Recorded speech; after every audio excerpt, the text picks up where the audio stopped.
Halo, selamat pagi. Hari ini saya dan rekan-rekan saya akan mempresentasikan topik yang sangat menarik dan relevan, yaitu tentang kepelabuhan dan kepabeanan. Kita akan menjelajahi peran penting kedua aspek ini dalam mendukung perdagangan dan industri, serta bagaimana mereka berkontribusi terhadap pertumbuhan ekonomi kita. Mari kita mulai. Namun, sebelumnya izinkan saya untuk memperkenalkan rekan-rekan saya terlebih dahulu. Yang pertama yaitu ada Pujia Prilianti dengan NIM 30213, yang kedua ada Andek Lutfia dengan NIM 30228, ada Nita Ayunda Octavia Lingrum dengan NIM 30224, dan ada saya sendiri Lutfi Anjani 30222. Baik, materi yang pertama akan disampaikan oleh rekan saya. Baik, materi yang pertama adalah kepelabuhan. Pelabuhan adalah suatu kawasan baik di daratan maupun perairan dengan batas-batas yang ditentukan dan digunakan sebagai tempat kegiatan pemuatan, penimbunan barang dengan dilengkapi oleh sarana penunjang serta dioperasikan oleh pemerintah maupun swasta.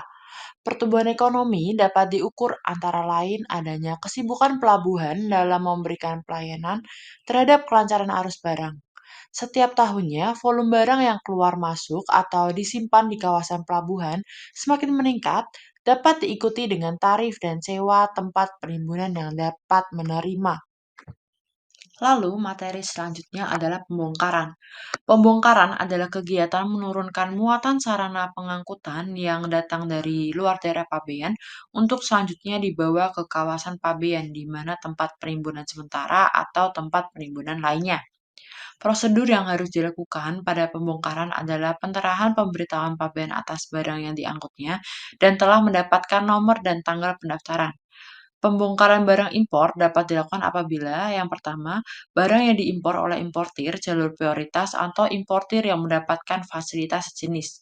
Yang kedua, barang impor yang mempunyai bentuk, sifat, dan karakteristik tertentu yang secara teknis tidak memungkinkan untuk ditimbun di TPS di area pelabuhan. Yang terakhir, barang impor yang mendapatkan persetujuan pengeluaran barang. Jangka waktu pelaksanaan pembongkaran. Kegiatan pembongkaran dibatasi oleh ketentuan perundang-undangan dengan tujuan agar mudah melakukan pengawasan dan tidak disalahgunakan untuk maksud menghindari pemenuhan kewajiban kepabeanan.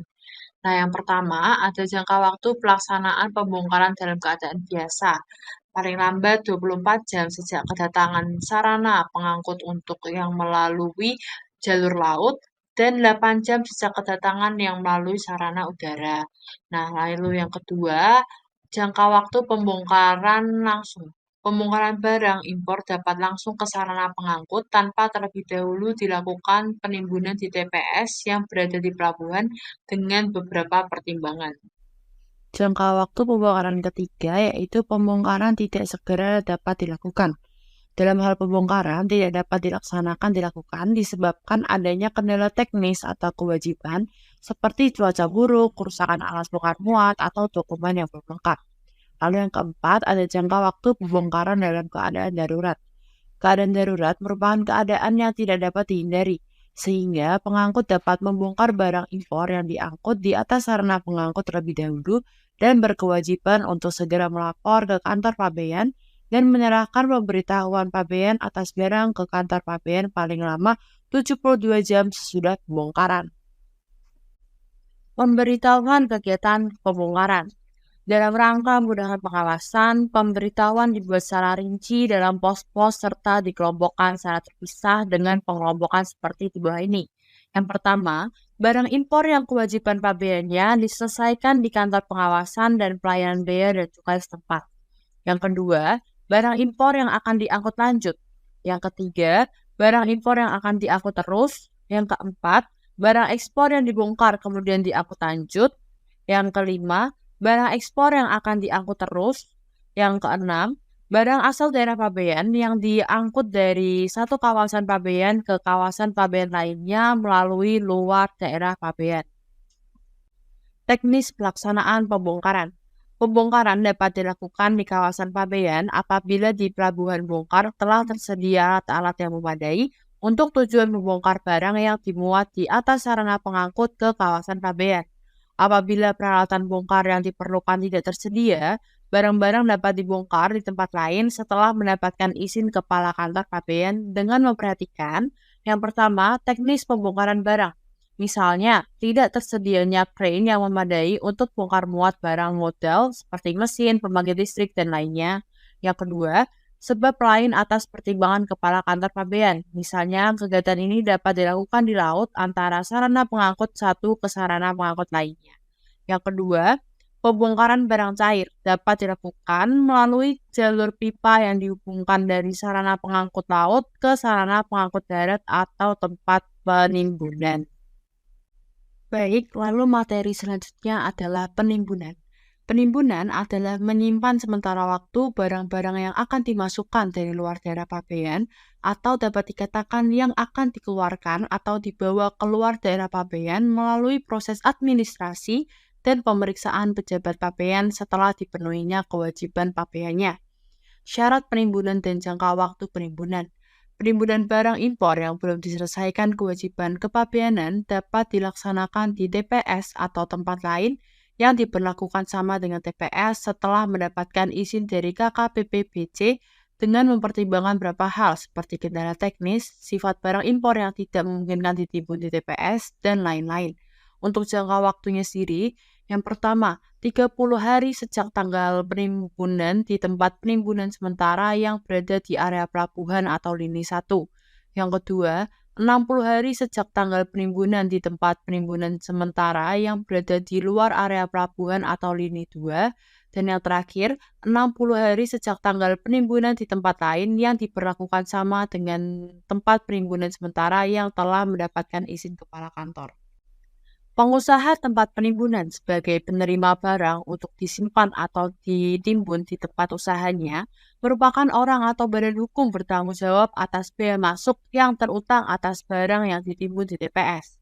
Otoritas atas pengawasan, pemeriksaan, dan pengeluaran barang berada pada pejabat DJPC. Akan tetapi, untuk hal-hal berkaitan dengan sewa gudang, penyewaan sarana di tempat tersebut adalah hak dari pengelolaan pelabuhan. Kegiatan penimbunan. Kegiatan ini bertujuan mengetahui di mana dan kemana barang asal impor yang telah dibongkar disimpan dan jenis tempat penimbunan apa yang ditempatkan. Jenis tempat penimbunan ini antara lain yang pertama, tempat penimbunan sementara. Tempat penimbunan sementara adalah bangunan dan atau lapangan atau tempat lain yang disamakan dengan itu di kawasan pabean. Yang kedua, tempat penimbunan pabean. Hingga saat ini, tempat penimbunan yang seharusnya dibangun oleh pemerintah belum secara efektif dilaksanakan pembangunannya. Dan yang terakhir, tempat penimbunan berikat. Tempat penimbunan berikat merupakan suatu kawasan, bangunan, tempat, atau yang memenuhi persyaratan tertentu terletak di daerah pabean dan ditetapkan pertama kali melalui PP nomor 33 tahun 1996. Kawasan berikat adalah suatu bangunan, tempat atau kawasan dengan batas-batas tertentu yang di dalamnya dilakukan kegiatan usaha industri pengolahan barang dan bahan, kegiatan rancangan bangunan, perekayasaan, dan lain-lain atas barang dan bahan asal impor atau barang dan bahan dari dalam daerah pabean Indonesia lainnya atau DPIL untuk tujuan ekspor. Kawasan berikat bertujuan untuk meningkatkan daya saing industri, mendorong ekspor, menarik investasi, dan mendukung pertumbuhan ekonomi nasional.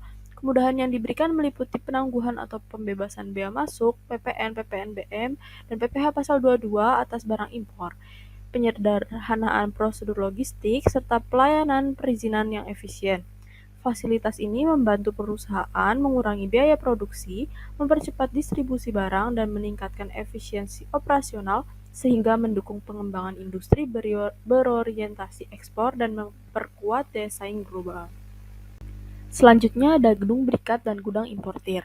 Gudang berikat adalah suatu bangunan atau tempat dengan batas-batas tertentu yang di dalamnya dilakukan kegiatan-kegiatan usaha penimbunan, pengemasan, penyortiran, pengepakan, dan lain-lain atas distribusi barang impor yang masuk ke DPIL. Sedang gudang importir adalah fasilitas milik importir yang digunakan untuk menyimpan barang-barang yang telah dibayar bea masuknya. Berbeda dengan gudang berikat, barang di gudang importir tidak memiliki batasan waktu penyimpanan dan dapat langsung didistribusikan ke pasar setelah proses impor selesai. Gudang ini berfungsi sebagai tempat penyimpanan barang yang siap dijual atau didistribusikan ke konsumen. Nah, yang berikutnya adalah tempat penimbunan barang impor dalam keadaan tertentu. TPS adalah tempat untuk menimbun barang impor sementara yang dimasukkan dari luar daerah pabean. Tetapi penimbunan di TPS bukan merupakan keharusan, karena penimbunan tersebut hanya dilakukan dalam hal barang yang tak dapat dikeluarkan segera. Apabila penimbunan di TPS tidak dapat dilakukan, seperti kongesti, kendalaan teknis penimbunan, sifat barang, atau sebab lain, sehingga tidak memungkinkan barang impor untuk ditimbun. Dan yang terakhir yaitu ada Enterport untuk tujuan pameran atau ETP dan tempat penimbunan lain. ETP adalah suatu bangunan atau kawasan dengan batas-batas tertentu yang di dalamnya dilakukan kegiatan usaha penyelenggaraan pameran barang hasil industri asal impor dan atau barang hasil industri dari dalam daerah pabean yang penyelenggaraannya bersifat internasional. Syarat pendirian Enterport atau ETP meliputi bukti kepemilikan bangunan, izin usaha, dan peta lokasi. Kewajiban pengusaha ETP mencakup kepatuhan terhadap regulasi bea cukai dan pelaporan operasional. Fasilitas yang diberikan termasuk penangguhan bea masuk dan dukungan untuk promosi produk melalui pameran. Lalu ada tempat penimbunan lain. Tempat penimbunan lain seperti gudang berikat dan kawasan berikat memungkinkan penangguhan bea masuk untuk barang yang ditimbun. Tanggung jawab atas bea masuk berada pada pengusaha pengelola tempat tersebut yang harus melunasi bea saat barang dikeluarkan. Pengusaha pengurus jasa kepabeanan membantu dalam proses kepabeanan, sedangkan pengangkut bertanggung jawab untuk memastikan barang sampai ke tujuan dengan aman. Oke, materi selanjutnya yaitu tentang pengangkutan. Teman-teman tahu nggak sih pengertian pengangkutan itu apa?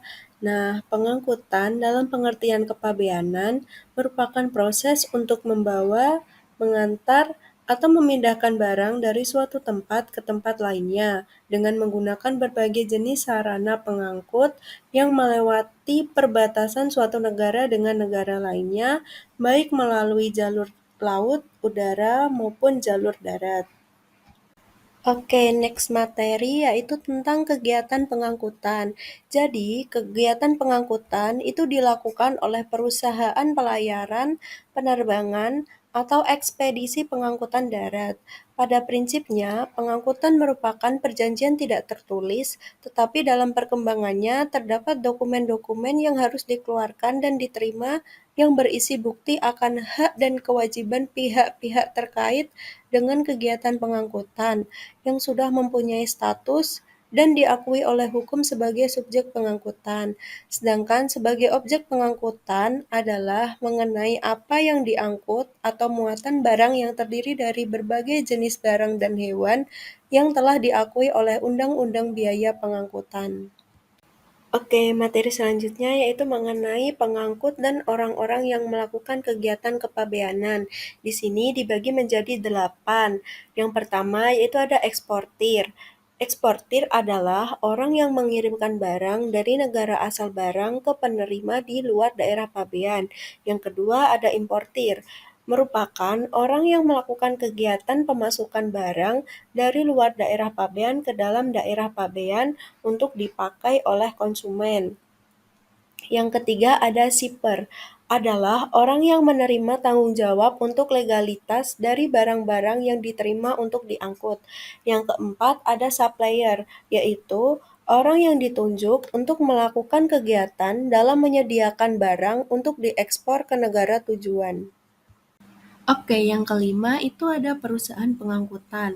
Jadi, perusahaan pengangkutan adalah perusahaan yang menyediakan pelayanan untuk mengangkut barang dari suatu tempat ke tempat lain kepada yang memerlukan. Yang keenam ada agen pelayaran atau pengangkutan, merupakan orang atau perusahaan berbadan hukum yang melakukan kegiatan dalam bidang penyediaan sarana pengangkut, dokumen pengangkutan, ruang kapal, dan asuransi. Yang ketujuh ada freight forwarder, yaitu sebagai jasa pengurusan transportasi yang mengurus pelaksanaan pengiriman dan penerimaan barang. Dan yang terakhir yaitu ada pengusaha pelabuhan. Di Indonesia sendiri, pengusaha pelabuhan adalah PT Pelindo yang menyediakan semua fasilitas kepelabuhan sebagai pelabuhan internasional. Materi yang selanjutnya yaitu mengenai kepelabuhan. Pelabuhan yang digunakan untuk memuat dan membongkar barang serta untuk memenuhi keperluan pengangkutan seperti pengisian BBM, air, dan lainnya. Sebagai tujuan akhir atau tujuan singgah sarana pengangkut yang membawa barang-barang niaga. Nah, kegiatan bongkar muat di pelabuhan dari dan ke sarana pengangkut meliputi yang pertama ada stevedoring atau dockers, yaitu kegiatan pembongkaran barang dari ke sarana pengangkut ke dermaga atau memuat barang dari dermaga ke dalam sarana pengangkut sampai dengan tersusun dalam palka dengan menggunakan derek kapal atau derek laut. Yang kedua ada cargo dooring, merupakan pekerjaan melepaskan barang dari tali atau jala di dermaga yang mengangkutnya barang ke gudang penimbunan barang dan dilanjutkan dengan menyusun di gudang penumpukan barang atau sebaliknya. Yang ketiga ada receiving atau delivery, berupa pekerjaan memindahkan barang dari tempat penimbunan di gudang dan menyerahkan ke dalam keadaan tersusun di atas kendaraan di pintu tempat penimbunan atau sebaliknya. Adapun kegiatan sarana pengangkutan terdiri atas yang pertama ada kegiatan secara reguler atau linen, di mana jadwal pelayaran dari pelabuhan muat ke pelabuhan tujuan dan sebaliknya sudah diatur. Yang kedua ada kegiatan secara tidak teratur, kegiatan pengangkutan barangnya, di mana sarana pengangkut yang datang dari luar daerah pabean atau dari dalam daerah pabean dan mengangkut barang impor, barang ekspor, dan atau barang asal daerah pabean yang diangkut ke tempat lain ke dalam daerah pabean melalui luar daerah pabean. Baik, materi yang selanjutnya yaitu mengenai pemberitahuan sarana pengangkut. Yang pertama ada penyampaian pemberitahuan kedatangan sarana pengangkut, di mana pengangkut atau nahkoda diwajibkan untuk menyampaikan pemberitahuan pabean atas barang-barang yang diangkutnya sebelum keberangkatan. Kemudian, membuat pemberitahuan dan juga daftar barang impor dalam bentuk tertulis maupun melalui media elektronik, serta menyerahkan pemberitahuan nihil dalam hal sarana pengangkut tidak membawa barang impor. Juga untuk sarana pengangkut yang diimpor untuk dipakai, pengangkut wajib mencantumkan sarana pengangkut tersebut dalam inward manifest yang telah diterima, serta kepala KPPBC atau pejabat yang ditunjuknya dapat menangguhkan atau membatalkan persetujuan dalam hal terdapat larangan masukkan barang impor dari instansi teknis.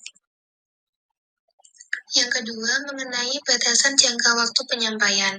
Dalam hal atas barang tidak segera dilakukan pembongkaran, penyerahan pemberitahuan dilaksanakan untuk yang pertama ada sarana pengangkut yang melalui laut, paling lambat 24 jam sejak kedatangan. Yang kedua, ada sarana pengangkut yang melalui udara, paling lambat 8 jam sejak kedatangan atau mendarat. Yang ketiga, ada sarana pengangkut melalui darat pada saat kedatangan, pengecualian bagi sarana pengangkut yang berlabuh paling lama 24 jam tanpa melakukan pembongkaran atau dalam keadaan darurat, pengangkut dapat membongkar terlebih dahulu barang yang diangkutnya dan juga melaporkan kepada KPPJ terdekat dalam waktu paling lambat 72 jam sesudah pembongkaran. Yang ketiga, diangkut terus dan diangkut lanjut. Pengertian barang yang diangkut terus ini adalah bahwa sarana pengangkut yang membawa barang tersebut melakukan transit di suatu pelabuhan di dalam daerah pabean. Namun, sarana pengangkut tersebut berlabuh untuk keperluan lain, seperti mengisi bahan bakar, air minum, atau keperluan lainnya. Sedangkan, pengertian barang yang diangkut lanjut, barang yang dimaksud itu diangkut melalui pelabuhan di mana kantor pabean berada, dilakukan pembongkaran terlebih dahulu. Kemungkinan pembongkaran yang dilakukan tidak atas keseluruhan barang yang diangkut, dan masih tersisa beberapa kemasan sehingga perlu dibuatkan manifest lanjutan. Yang keempat, yaitu sarana pengangkut yang akan berangkat keluar daerah pabean. Hal ini diwajibkan untuk yang pertama, menyampaikan pemberitahuan pabean atas barang-barang yang diangkutnya sebelum keberangkatan. Yang kedua, mencantumkan barang-barang yang diangkutnya ke dalam manifest. Yang ketiga, membuat pemberitahuan dan juga daftar barang impor dalam bentuk tertulis maupun melalui media elektronik. Yang keempat, untuk sarana pengangkut yang diimpor untuk dipakai, pengangkut wajib mencantumkan sarana pengangkut tersebut ke dalam inward manifest yang telah diterima. Serta yang terakhir ada kepala kantor pabean atau pejabat yang ditunjuknya dapat menangguhkan atau membatalkan persetujuan sebagaimana dimaksud pada ayat 1 dalam hal terdapat larangan pemasukan barang impor dari instansi teknis. Yang kelima, pengangkutan barang melalui daratan atau pindah lokasi. Pengertian pengangkutan dalam hal ini adalah pengangkutan barang impor yang tidak diangkut melalui laut tetapi melalui darat atau inland transportation. Untuk mengatasi masalah terhambatnya atau stagnasi barang di pelabuhan bongkar, ketentuan Undang-Undang Nomor 17 Tahun 2006 memberikan kemudahan sebagai berikut. Yang pertama, untuk pemindahan barang yang ditimbun di tempat penimbunan sementara di pelabuhan bongkar dapat dipindahkan ke tempat-tempat penimbunan sementara yang lain.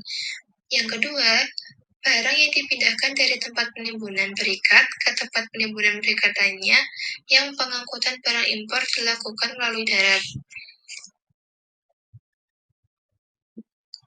Yang keenam, sanksi administrasi berupa denda dikaitkan dengan kesalahannya, yaitu yang pertama, apabila didapati setelah dilakukan pemeriksaan barang ternyata kurang, akan dikenakan sanksi apabila penerima tidak membuktikan bahwa hal itu merupakan kesalahannya.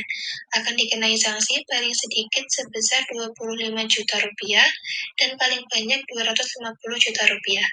Yang kedua, apabila kesalahan kelebihan tersebut benar-benar bukan kesalahan yang disengaja dan tidak diketahui oleh penerima barang dengan bukti-bukti yang cukup, maka sanksi tidak dikenakan. Yang ketujuh, pengangkutan barang tertentu.